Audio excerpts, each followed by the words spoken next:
Delhi bomb blast का जो है खुलासा लगातार चल रहा है। नमस्कार दोस्तों, देख रहे हैं मास इंडिया और मैं हूं बीभू कुमार झा। इस वक्त हमारे साथ पटना हाई कोर्ट के जाने माने अधिवक्ता जो हैं हमारे साथ मौजूद हैं और इस बम ब्लास्ट कांड के बारे में हम टेक्निकल चीज जानना चाहेंगे कि आखिरकार इस घटना के साथ साथ क्या न्यायिक प्रक्रिया हो सकती है। और पटना हाई कोर्ट के वरिष्ठ अधिवक्ता हैं और कई हैं केस को हैंडल किए हैं। स्टालिन जैसे लोगों का जो है केस में जो इन्होंने जो है जीत दिलाया है इस मामले में। तो लगातार जो है सनातन के साथ साथ काम करने वाले जाने माने अधिवक्ता जो है कौशलेंद्र नारायण जो है हमारे साथ जब हैं तो इनसे जानेंगे कानूनी दांव पेच आखिरकार एनआईए इन्वेस्टिगेट कर रही है इस मामले में। लगातार 14 लोगों की मौत की खबर सुनते ही पूरा देश हिल गया।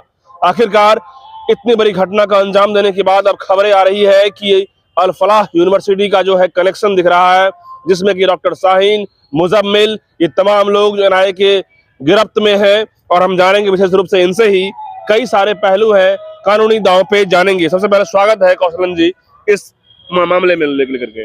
सर्वप्रथम तो मैं आपको भी बहुत बहुत धन्यवाद और व्यक्तिगत स्तर पर शुक्रिया अदा कर रहा हूं कि यह जो ज्वलंत मुद्दा है, देश से जुड़ा हुआ अस्मिता का सवाल है, उस पर हमारी बातों को आप आम जनमानस तक ले जाने के लिए हम तक पहुंचे हैं, हम तक आए हैं। इसके लिए मैं व्यक्तिगत स्तर पर आपको पुनः एक बार और शुक्रिया अदा करता हूँ। बिल्कुल, जिस तरीके से इतनी बड़ी घटना को अंजाम दिया गया और जैसा कि देखा जा रहा है कि टेरर अटैक में हमारे देश अभी भी कांपता है। जिस तरीके से ऑपरेशन सिंदूर हुआ और पाकिस्तान का कश्मीर के ही लोग मिले हैं, अब तो अल फलाह यूनिवर्सिटी का नाम आ रहा है, इस मामले में खुलासे हो रहे हैं। क्या लग रहा है आपको?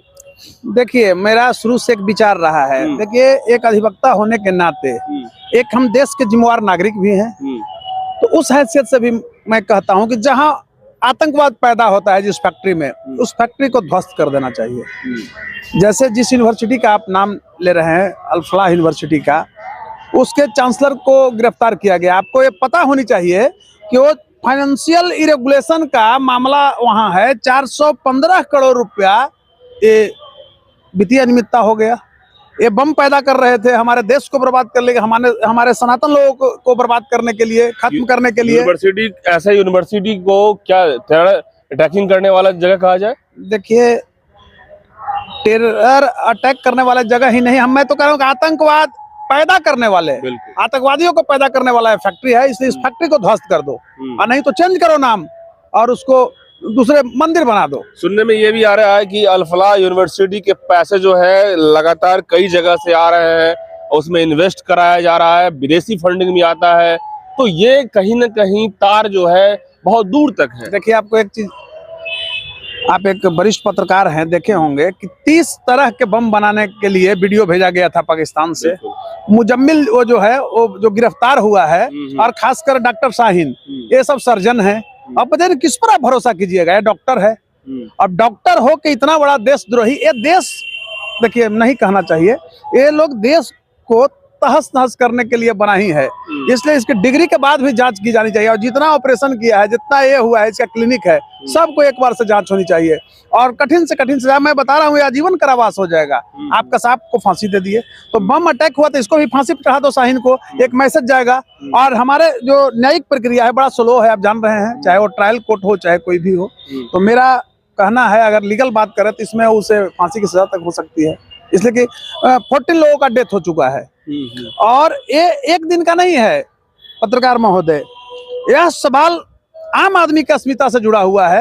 ये देश में कुछ नहीं समझ रहा है, कहीं भी इस तरह से हमारा अस्मिता पर हमला करता है। और वैसे देशद्रोही, जैसे अभी आपने स्टालिन का नाम लिया था, मेरे अंदर दुख है, क्षोभ है और मौत सी मायूसी है कि जिस स्टालिन ने हमारा सनातन धर्म को कोरोना, डेंगू, मलेरिया और समूल रूप से नष्ट करने के लिए तमिलनाडु के एक जनसभा में बोला, तो क्या यह हमारे अस्मिता पर खतरा नहीं था? सनातनियों के स्वाभिमान के जुड़ा हुआ बात नहीं था? कौशलेंद्र जी की स्टालिन जैसे लोग जब इस तरह सनातनी को विरोध करते हैं, तो क्या ये लोग टेरर अटैक को रोक पाएंगे? नेता बनते हैं, क्या ये रोक पाएगा? भाई, ये तो आतंकवादी पैदा करा। दुर्भाग्य है बिहार की परिदृश्य में, देखिए आप बिहार के भी संभवतः रहने वाले हैं, हम भी हैं, तो मैं बता रहा हूं कि जिस तरह से ये लोग इस बार चुनाव में आप देखे होंगे, स्टालिन को ला करके और प्रचार कराया, उस समय मेरे अंदर इतना क्रंदन था और खून भी खौल रहा था, मैं करता तो क्या करता। ऐसे देशद्रोही को तत्कालीन अरेस्ट कर लेना चाहिए। डॉक्टर शाहीन जो महिला है, महिला डॉक्टर बनकर के इस तरीके से इस गिरोह में शामिल है, तो ऐसे महिलाओं के साथ क्या होना चाहिए कौशलन जी? देखिए, महिला और पुरुष कंसेप्ट को खत्म कीजिए। बस आतंकवादी आतंकवादी होता है, चाहे वो महिला हो, पुरुष हो या बच्चा हो। बिल्कुल बिल्कुल। उस फैक्ट्री को खत्म कर दो और एक ऐसा फैक्ट्री को भी खत्म करो जो वो कल पैदा ही नहीं करे, वो ऐसा आतंकवादी देश के लिए जो हमारी अस्मिता को बर्बाद करे। हमारा इस अल-फलाह यूनिवर्सिटी को अब जो है एनआईए जिस तरीके से जांच कर रही है, जो भी सरकार में है, मोदी जी अमित शाह के निशाने में अल-फलाह यूनिवर्सिटी आ गया होगा, क्या होना चाहिए? देखिए, हमारे यशस्वी प्रधानमंत्री और काफी ताकतवर गृह मंत्री इस चीज को बहुत करीबी से देख रहे हैं। वो बैठने वाले नहीं हैं और नियत समय पर एकदम सुनियोजित उनको तरीके से जवाब मिलेगा। उनका फैक्ट्री ध्वस्त होगा सलाखों के अंदर। देखिए, अभी अरेस्ट हो गया है अल-फलाह यूनिवर्सिटी जो बोल रहे हैं, उसका चांसलर अरेस्ट हुआ है। जितने भी उसमें लेक्चरर है, किस लोग की कितनी बहाली है, कैसे कैसे बहाली है, उसकी जांच होनी चाहिए।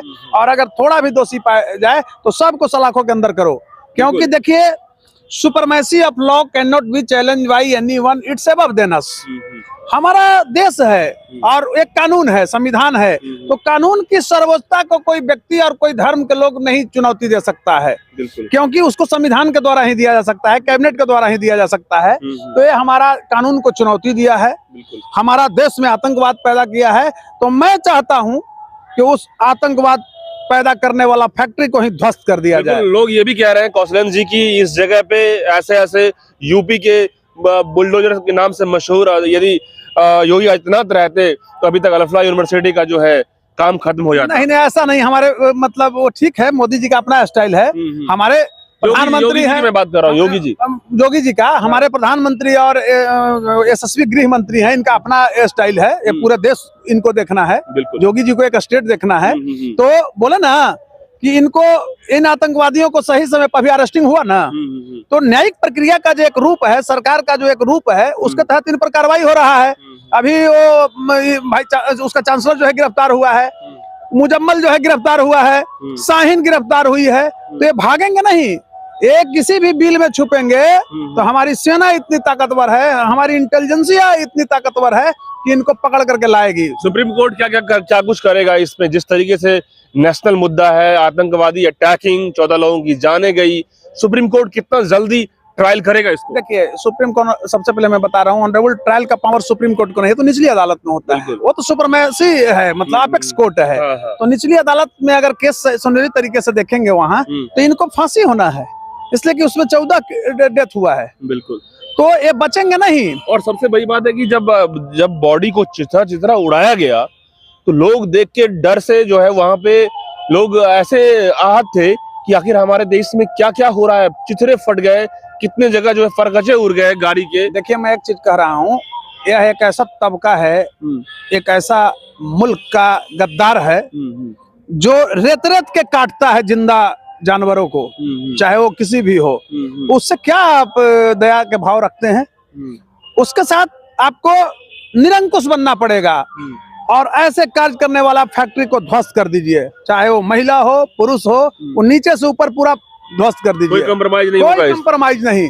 छोटे हैं, देखिए आतंकवादी छोटे छोटे बच्चे पैदा हो, उसको ध्वस्त करो। बिल्कुल। दूसरी तरफ एक चीज मैं बता रहा हूँ, बहुत बड़ा देश से जुड़ा हुआ, इसी देश में ऐसे ऐसे गद्दार पैदा हुए हैं कि हमारा जो देशद्रोही है, बाहरी दुश्मनों से तो हम निपट लेते हैं, देश के दुश्मनों से, जैसे MK स्टालिन और उसके पुत्र उदयनिधि स्टालिन। आपको पता है ना, उदयनिधि स्टालिन जब हिंदू धर्म के खिलाफ बोला तो सर्वप्रथम पटना के अदालत से ही मैंने ही सम्मन कराया, कॉग्निजेंस उस पर हुआ, देशद्रोह के एक्ट में सेक्शन में हुआ, उसमें हमको धमकी भी मिला।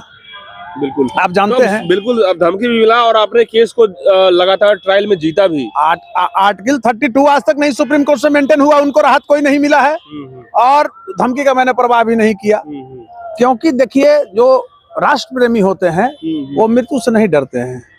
तो मैं कहना चाहता हूं, और हमारे गृह मंत्री जी देख ही रहे हैं, प्रधानमंत्री जी देख ही रहे हैं कि ऐसे फैक्ट्री अल-फलाह यूनिवर्सिटी जैसे आप जो बोल रहे हैं, इसको ध्वस्त करना चाहिए। वहाँ के वाइस चांसलर को फांसी पर चढ़ा देना चाहिए। वही लास्ट सवाल हम पूछेंगे कौशलन जी की, इस देश में हम ठीक है, पाकिस्तान के टेरर अटैक जो भी एजेंसियां हैं, जैसे मोहब्बत हो या अलकायदा हो या जो भी लोग, उनसे तो निपटते रहते हैं हम लोग, इस बीच में भी निपटे हैं ऑपरेशन सिंदूर के माध्यम से।